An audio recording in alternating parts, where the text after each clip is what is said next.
Hi friends, welcome back to my channel.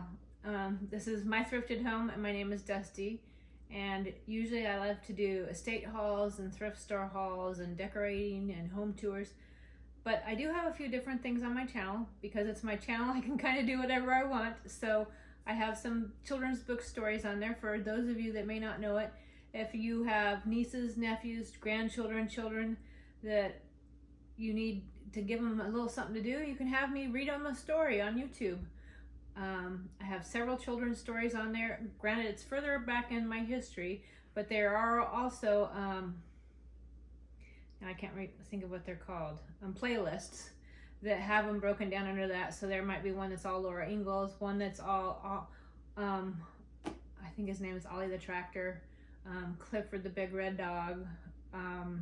There's several of them like that, so you can go and enjoy those. And there's also a few book reviews because I love to read. But today I'm going to do something a little bit different because I just feel like it's something very important I wanted to share.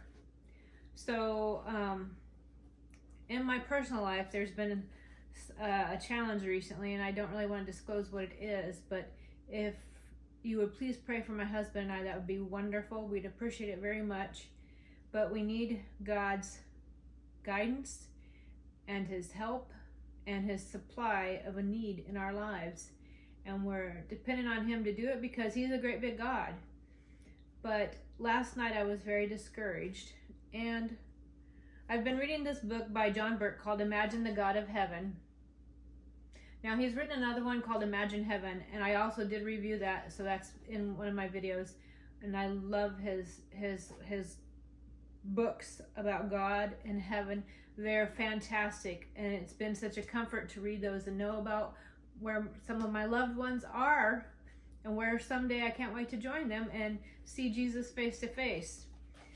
But last night when I was discouraged, part of me did not want to read this book. I just wanted to wallow in my discouragement and my sorrow and my grief and just really feel bad for myself.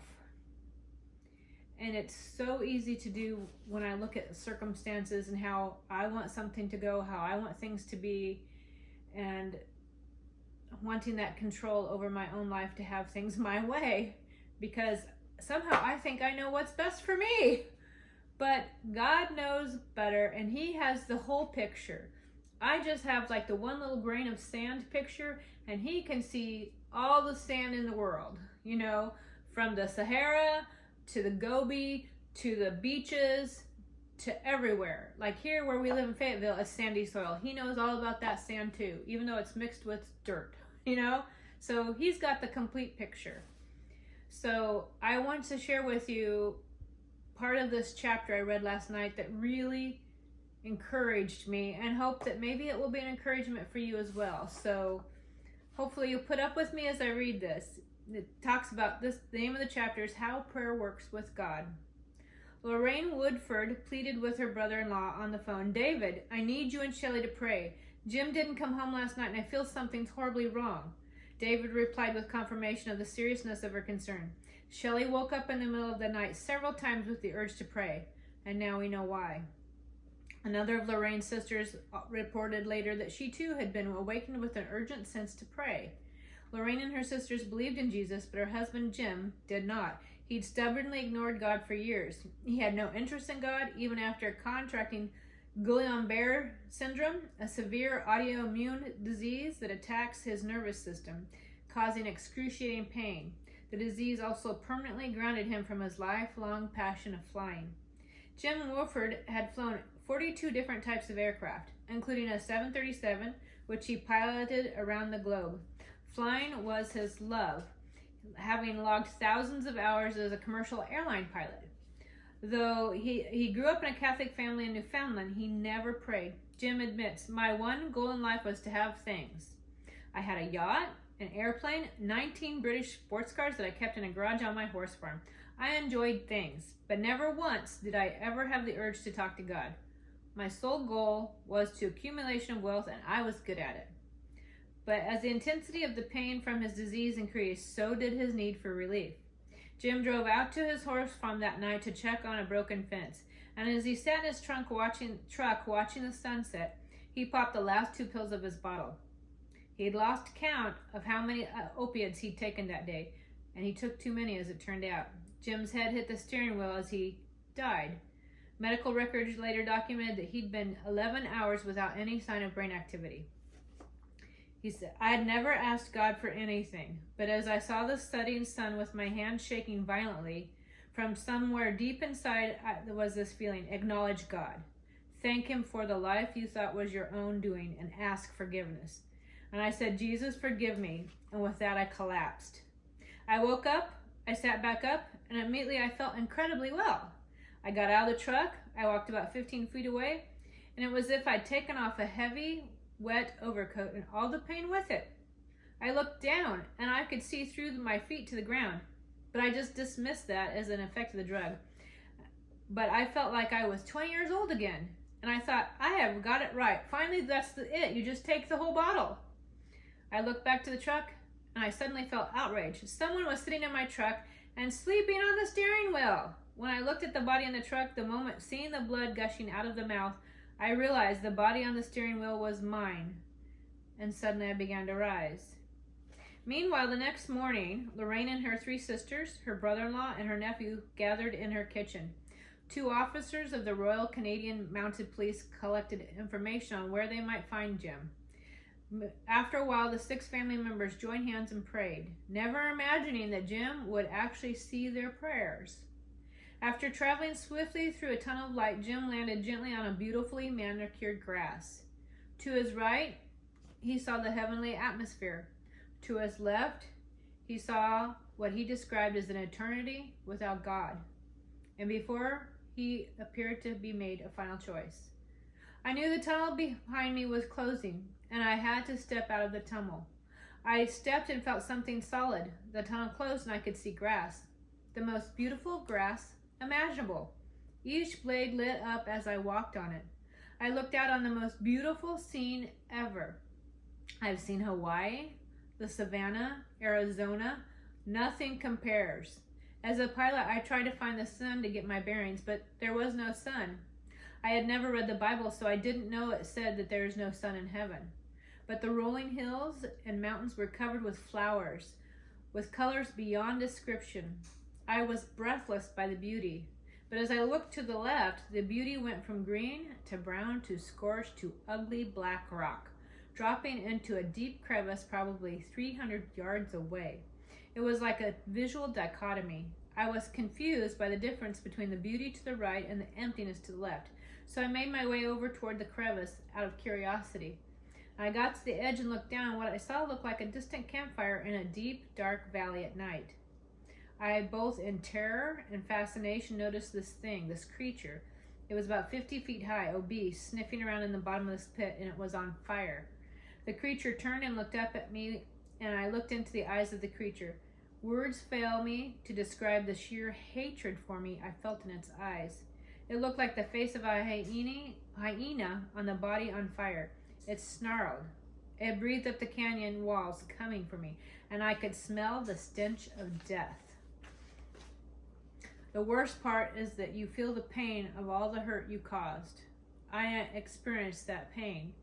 I was ruthless in business. I gave young women false ideas. I was a poster boy for success, but I had no regard for anyone's feelings. This creature was calling my name. To hear this demon call my name was the ultimate wake-up call. I know that sounds like a cheap Hollywood movie, but that's exactly what Satan wants us to think. When the demon spoke to me, it said, "Jim, we're here for you. This is your time. You belong here. Come, Jim, join us. We're here for you." I turned around and dropped to my knees, and I could feel its breath on the back of my neck, and I cried out, "God, forgive me," in the truck. But when I felt its talons clawing down my back, I begged, "God, help me, help me."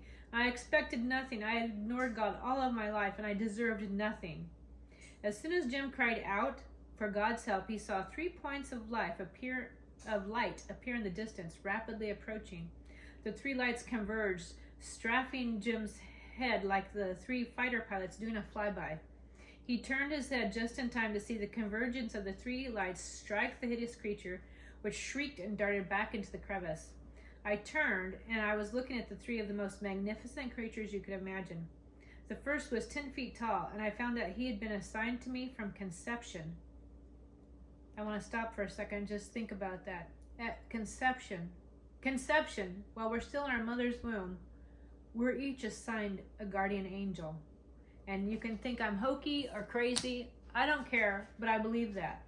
Because there's been so many things that happen in your life that you know, but for the grace of God, you might not even be here. And those guardian angels are the ones that are watching out for you and are there with you and protecting you. And they love you, not as much as God, but they love you an awful lot because they've been with you from the moment you were a thought in your parents' head. Another was 13 feet tall and another 15 feet tall. I say he, but to me they were a combination of the strength of a man with the gentleness and wisdom of a feminine. Imagine the beautiful beings of light with flowing robes that shimmered as they walked, and they came right up to me, smiling at me, and they had very light silver hair, and 2 spires of light which were the shoulders of the wings folded in, and the spires came up from their shoulder blades that caused a golden refraction that we see as a halo. Their eyes were the most incredible violet color. Their eyes never blinked, but their look was one of absolute love and protection for me. I looked up into one of the angel's violet eyes, and I realized he was about to speak, but his lips didn't move. I felt the words, "Fear not, James, for we are your constant friends." Then he smiled, and I found out later the 10-foot one had been my guardian. He told me that I was the 231st soul he had protected. The 13-foot angel looked really studious with some sort of paper and quill, and I later found out he was a scribe. The 15-foot one was a warrior, unmistakable, wearing armor. The tall angel, with a voice deeper than the other 2, said, "James, would you like to walk with us?" And as he turned, a gravel path through a field of flowers opened up, and we began to walk. And as I walked, it was like I had omnivision, 360 degrees. I could see off the mountains of heaven every petal of flowers on the mountains that were also seeing other things simultaneously. At the same time, I was asking the angel questions with my thoughts, and as I was thinking the questions, I was feeling their answers. I'm looking around me and seeing paradise, but like earth, but 10,000 times more beautiful. "The flowers are so beautiful," I said, and I stopped. And the guardian motioned towards the flowers, and I knelt to look closer. And as my knee hit the ground, light ripped out from my knee, and I heard something coming from the flowers like a tinkle of small bells. And then to my amazement, I saw a melody wafting up from the flowers. In heaven, color has sound, and sound has color.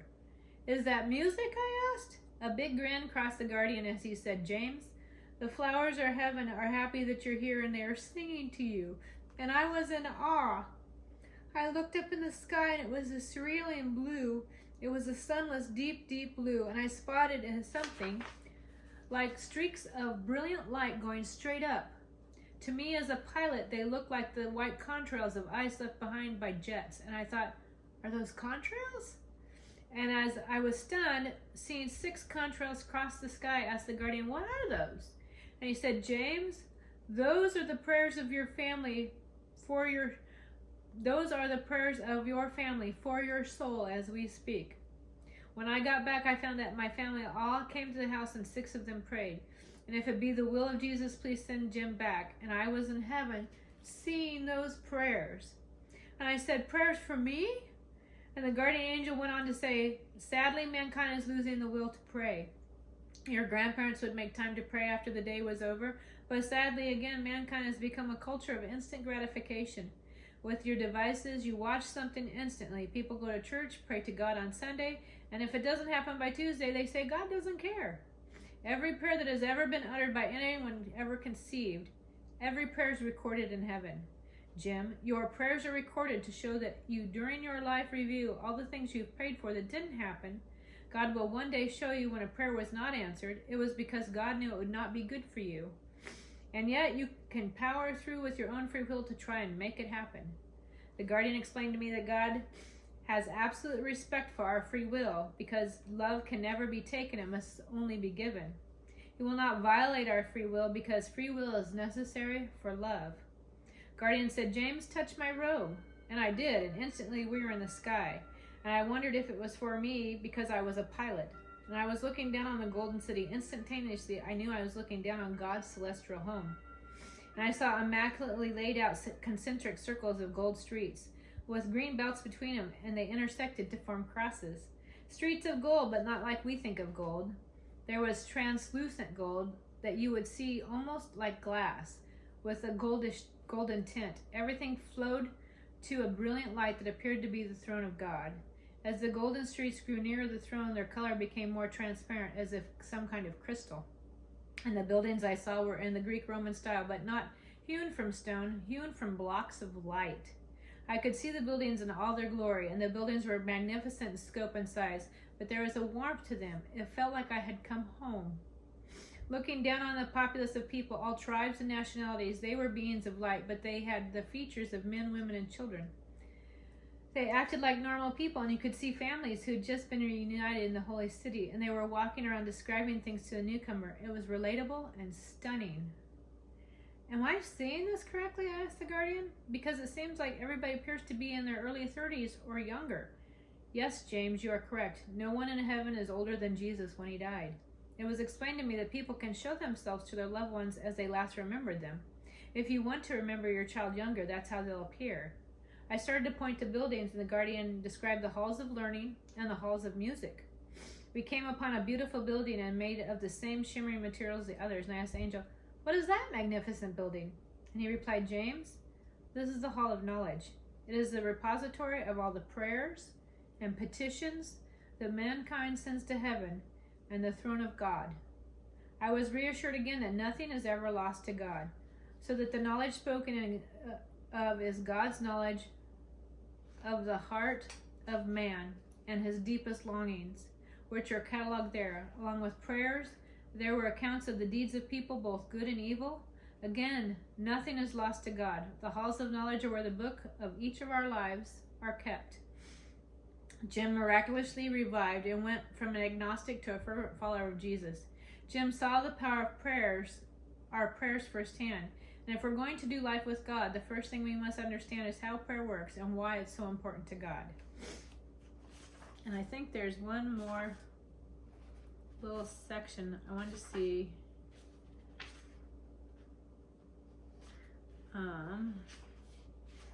There's another couple little sections I wanted to talk about, because this is the prayers matter to God. How in the world can God hear billions of prayers at once? Impossible. My prayer just fell on deaf ears. They don't work. God only hears the prayers of Mother Teresa and saintly people, not mine. These are some of the many misconceptions about prayers that deter people from praying, which is why I'm eager for us to imagine how prayer works with God. Near-death experienced people can shed light on these scriptures they have taught all along. Your prayer matters to God. As I hope you can now imagine, God is always with you. He is infinite spirit, so time and distance do not limit God as they do humanity. Near-death experience attests to this. God can not only attend to every single prayer of each person, he answers our prayers in such a way that the outcome works together for our good and for the good of all those who love him. Scripture assures us, and the near-death experienced people can testify, that in God's presence, all things work together and all things make sense. I find it encouraging to know that we don't even have to do it right for God to hear or answer our prayers. Prayer is not a puzzle or a formula. It's something we have to figure out with precision before God can hear us or give us what we ask for. Prayer is simply communicating with God, silently in our hearts or out loud. In prayer, we have a conversation with God, our Creator, who loves us and wants to guide us through life by the Holy Spirit.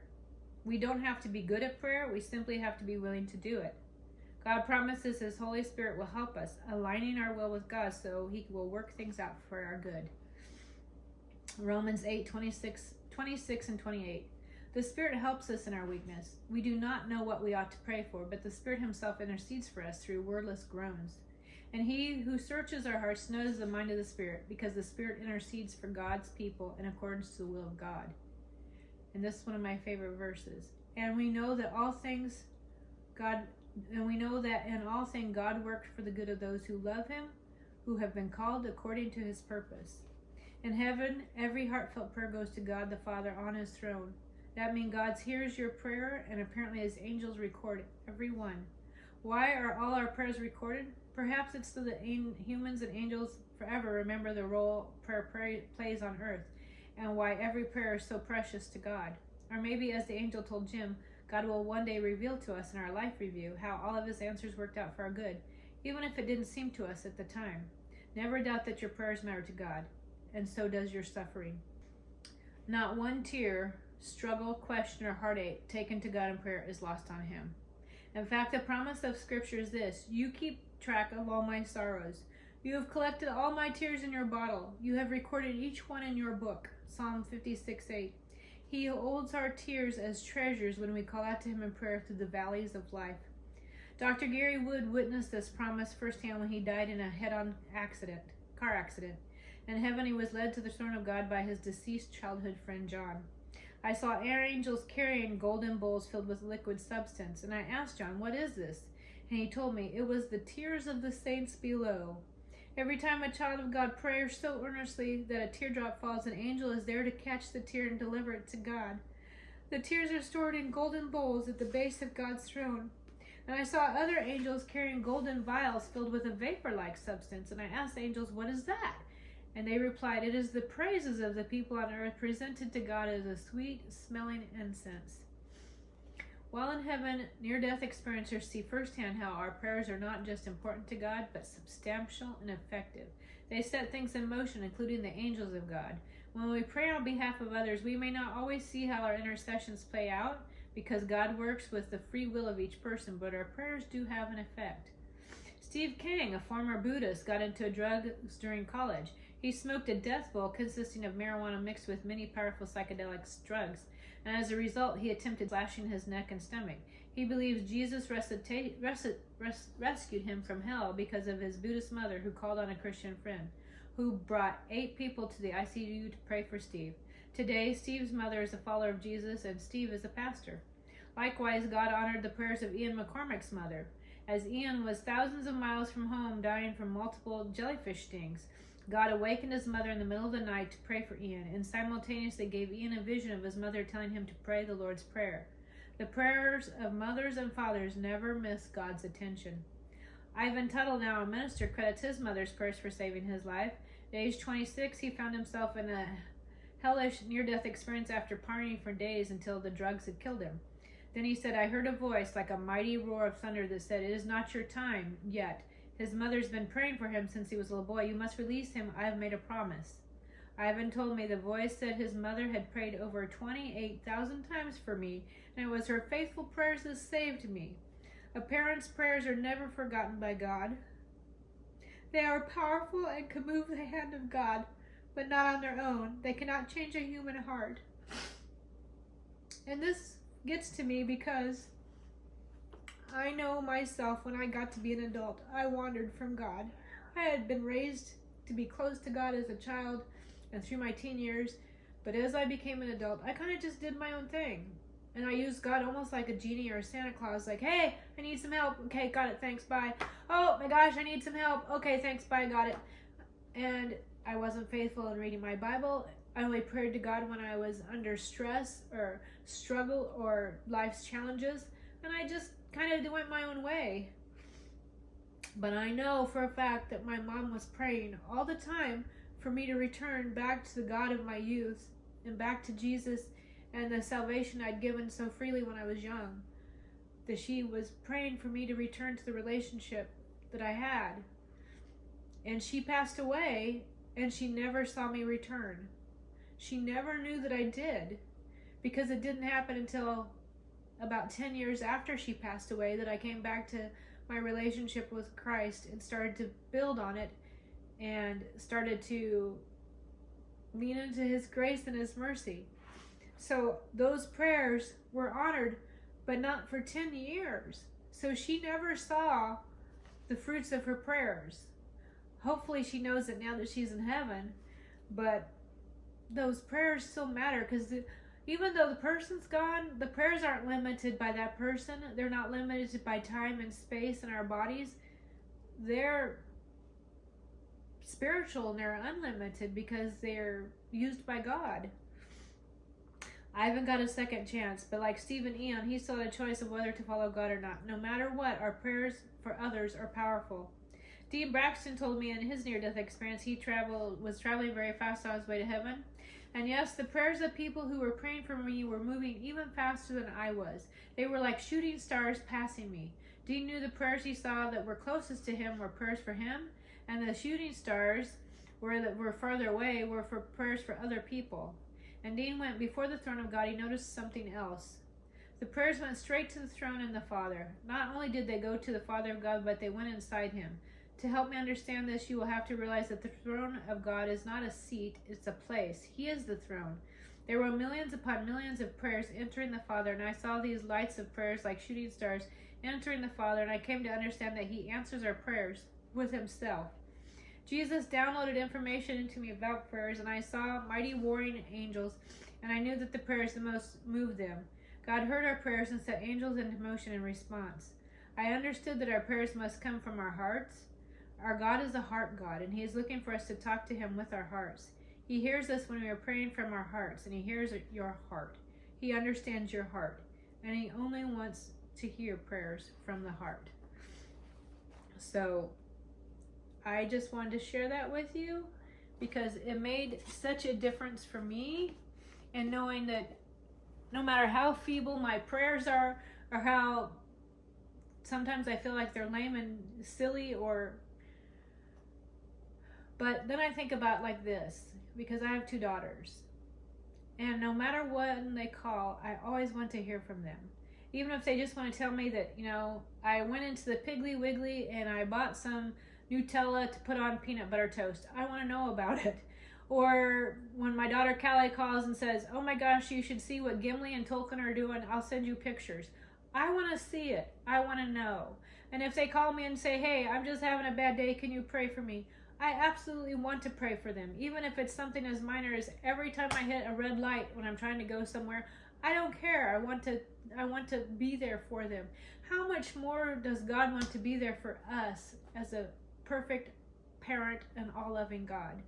So I just wanted to share that with you as some, hopefully it gives you the encouragement like it gives me. And even if it encourages one single person that hears this, watches this video, then God bless you. And thank you for being my subscribers, but not just the subscribers. Thank you for being my friends. Thank you for watching my videos. Thank you for commenting and sharing your life and your stories and your thoughts. And even for the people that maybe don't say the nicest things to me or say things that kind of hurt my feelings, God bless you too. Because you have a life and you matter to God and you're important to God and he loves you too. And I'm not perfect, but thank you for watching my video just the same. And I hope you come back and watch the regular scheduled programming that I normally do. But anyway, I just wanted to share that with you because you're my friends. I love you. So bye for now.